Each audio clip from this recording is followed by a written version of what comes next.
This is Thoughts Become Things. With each episode, we'll help you reach the highest creative potential that God has for you. With your host, a teacher, life coach, a dream coach, and motivational speaker, Jeremy Lopez.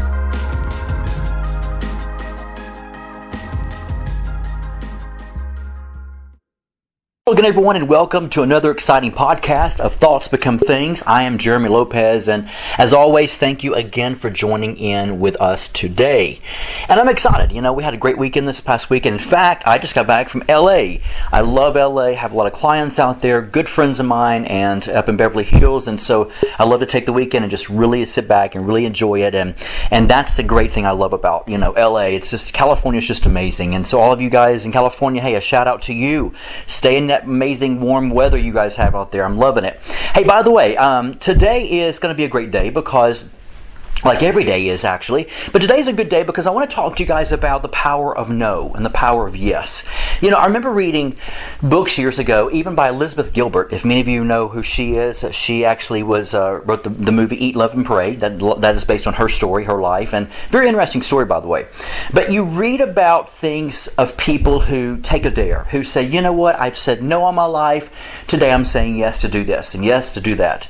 And sometimes I think we take that for granted because we forget at times that there is power in no and there's power in yes. And I know for my life, sometimes I've been very indifferent. I remember my past was very indifferent in the sense of my favorite word was maybe, we'll see, and yet the phrase we'll see never got actually answered. It would just sort of be bypassed, throughout time, hoping and praying that person would forget about it, And I think a lot of people do that, especially here in the South. But really, America, we're notorious for that. We're notorious for, well, I'll see, maybe that'll happen. Hey, call me then and we'll just see what happens that day. And it's easy to do that because we don't really know our boundaries. We really don't understand the power of discipline. And the Bible does say something very interesting that we've all heard before. And it says, let your yeses be yes and your noes be noes. Now, even when we're talking about law of attraction, let's go there for a minute. When we're dealing with law of attraction, we have to remember that, you attract pretty much what you think, right? In your heart. You attract that in which you really desire and want the most, correct? I remember reading today, actually, in Charisma magazine, there was an article by a younger guy who's a prophet, and he spoke on the power of thoughts, and he spoke on the power of attraction, and I was so glad because, a lot of people nowadays don't really understand the power of the connectedness to energy and the power and the connectedness to vibration and really to God's Word. I mean, that's just how it is, If it says it, He means it. And I remember reading about an article even a long time ago dealing with people who tend to always miss the mark. We miss the mark because we don't want to be able to express our yeses and our nos. And like I said before, the Bible says, let your yeses be yes and your nos be nos. And that's pretty strong and pretty authoritative because it's speaking about a situation where when someone asks you, hey, do you want to go to the shopping mall with me tomorrow? Hey, do you mind cutting my grass for me when I'm on vacation? Hey, can you come pick me up from the airport? Or hey, do you want to go to my church tomorrow? We tend to have a problem with no thank you or yes please. We have a problem with that because maybe once again sounds very indifferent. It sounds better because that way I don't hurt your feelings, but yet on the other hand though, it sort of leaves an open invitation that I might be considering that, or it sounds pretty cool, but... And that's a lot of our problems in our lives is sounds great but we don't really follow through with the but to say, but no thank you. But yes, please, I want to go that route. And I really see where our lives need to be able to be incorporating a powerful, authoritative answer. And the power of an authoritative answer needs to be no thank you. I remember about a month ago, one of my good friends, Jonathan, great guy. I remember about a month and a half ago, he visited our church. And my family and I, he visited our church, and he seems to like it that Sunday morning. And he's really analytical, very big into, motivational speaking, as far as he loves listening to motivational people and just people that are really thinkers and very, deep on subjects. And so the next day, I actually ran into him, I think it was at lunch or something, and I said, hey, you're going to be back to church this coming Sunday? And when I said that, he said, no. And at first I was so shocked because I'm thinking, whoa, you actually said no. Like that was like a bad thing. And I think sometimes we tend to take that word no as being mean and ugly. But the truth is, the Bible doesn't even say, let your yeses be kind and smooth and gentle, and let your no's be very gentle, meek and mild, and just sort of smothered over with some love, and maybe a thank you, or maybe a please, or maybe. It doesn't say that. It says, hey, if you say no, let it be no. If you say yes, let it be yes. Point blank. And even in the South, we tend to be a little bit more kosher, for lack of better words, when it deals with our language, and it's always no ma'am, no sir, thank you, no thank you, and open the door for the ladies, and everything's that's great and it's wonderful, and I'm not against it, I'm for all that. But, however, we do live in a new day where we're millennials and people just change. Women are more stronger. Some women don't like the doors to be open for them, and not always are women offended or men offended by, you didn't say no sir to me or yes ma'am to me. Because time has changed a lot. And yes, courtesy is welcomed, and it should always be. But yet, people are different, and they're understanding the language of just saying no, and yes or thank you, and so I think we tend to put more of an emphasis on that language more than the fact of no, thank you, or just no, or maybe just yes. And I would want to encourage everyone, first of all, when we deal with law of attraction, I want to encourage everyone to, really think about these things. Because when you've got your heart set on a focus of something, a vision of something that you want in your life, and someone approaches you and you're like, maybe, let me think about that, I'll call you Monday. Or, yeah, well, call me Wednesday, we'll just see. Well, maybe I will. Do you understand what you're doing? You're actually not speaking truth into the vision of attractiveness. You're not speaking a vision or an authoritative force within what you want to attract in your life. When you say, hey, no thank you, or yes please, however you want to say that, that gives a statement right there. It lets you know that's not my vibration. It's not what I'm wanting to attract. It's not what God has for me in His will. Yes, that's what I want to do. Yes, it's my vision. These are strong, definite positions you're taking. And it helps to attract more into your life of what it is you're looking for and what you need. Because when you say, well, maybe, let me think about it. Maybe I will, or sure I will, and then turn around and don't do it. You're not following through with what you said.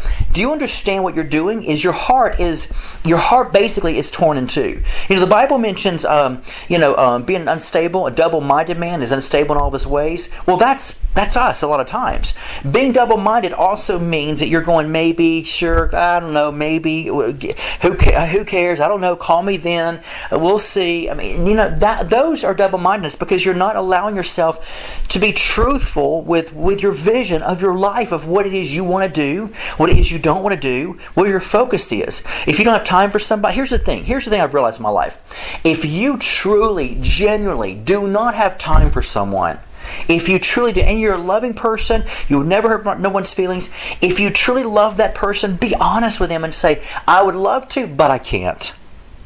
People would rather hear that statement than you leading them on, and they build up an expectation that they're excited about, and then the last minute you drop them off and say, something came up, I'm so sorry. That hurts people. But when you sit here and you say to yourself, I would really love to, but I can't, I've got something to do today. At least it's a closed statement, and that person can go find someone else that needs to do whatever they're trying to do, in that situation. And you're showing love, and people like that actually respect more people like that in the future, because they understand that I'd rather you just be truthful with me, be honest with me. That's all people want. And so I want you today to think about these statements. Think about these things. And sometimes the power of just saying, you know what, I'm going for it, and doing it. That is a very powerful thing. Dare to believe something you've never dared to believe. Do something you've never done before.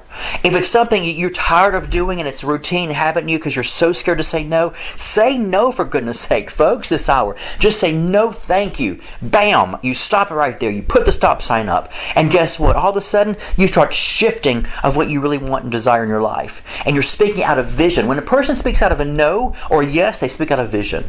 When a person says, maybe, I don't know, I'm sort of flexible, it's no big deal, sure, maybe. When a person speaks like that, they have no vision. They don't know what they want. And that's the bad thing, because people view you as being wishy-washy. They don't know half the time if you're coming or going, and you're showing yourself to be double-minded. Show your vision. Show your vision strong. Make it plain. The Bible says make it plain. Make it plain by saying, I would love to do that, but no thank you, I can't do it today. Or sure, I would love to do that. Or if someone says, hey, would you like to go, are you going to come back to church this next Sunday? No, thank you anyway, thanks for inviting me. That's an honest statement. Don't say, well, let me see if I can come. That sounds good, knowing that you're not going to show up. That doesn't make people feel good. You're lying. and you're bringing people to a place of an expectation that you're going to eventually hurt them worse. Because they're going to ponder on that the whole week thinking, oh man, great, he's coming, she's coming to church. I'm so excited. Hope my pastor preaches something good. Maybe they'll go to lunch with me after church. And they build up this expectation that truly is never going to happen because you've lied to them. You've told them a flexible thing that you're not going to follow through with. This is a time and a day and an age, folks, when it's okay to say no thank you. Can't do that. Won't do that. Or sure, yes, I'd love to do that. These are things I want us to think about today. Ponder on these things and let your yeses be yes and let your no's be no's. When you say no, it cuts it off right then and there. You don't have to go back and worry about it or come up with some other lie or what am I going to say now? You just put a statement. You just put a period at the end of your sentence. No thank you. Period. Bam. And guess what? You can walk away then. You don't have to worry about it. It won't bother you again. That question won't come back up to you because you gave it a definite answer. If you don't want things lingering in your life, give life yeses and give life nos. If you want things lingering to where it just keeps on piling up, and then you're having to come up with excuse, then bring to the universe maybes. Bring to creation, let me see what's going on. If you don't say yes and say no and cut the cord right then and there or follow through with it, you'll feel better about it. At the end of the day, you'll say, man, I feel great. I know exactly what I'm doing tomorrow. I know exactly where I'm going. I know it's happening. I got a vision for what I don't want versus what I do want. And you'll attract more into your world and you'll be appreciated and respected more by people when you say yes and no.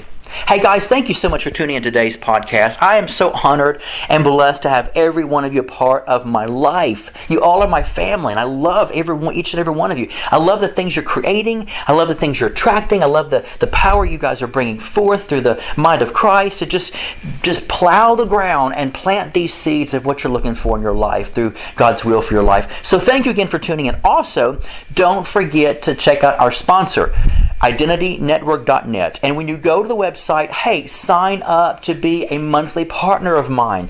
Every single month you can receive a prophetic word from me. I get before God, I pray, and I get the word of the Lord for all the people that write in and give donations for our missions work. I'm loving it. We have a program every month that just takes that automatically. And so you can expect it every day, the same day of every month, to get a prophetic word from me.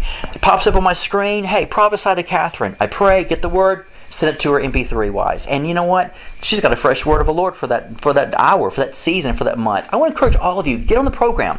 You guys would love it. We have so many people on the program who long for that expectation of what God's going to say to them for that month. And so sign up today. Hey, thank you again for tuning in. And don't forget, as always, go and create the day and the life you were meant to live out by thinking it through. God bless. This has been the Thoughts Become Things podcast with Jeremy Lopez, helping you reach your highest creative potential that God has for you. For more episodes, products, and information on Jeremy, visit www.identitynetwork.net.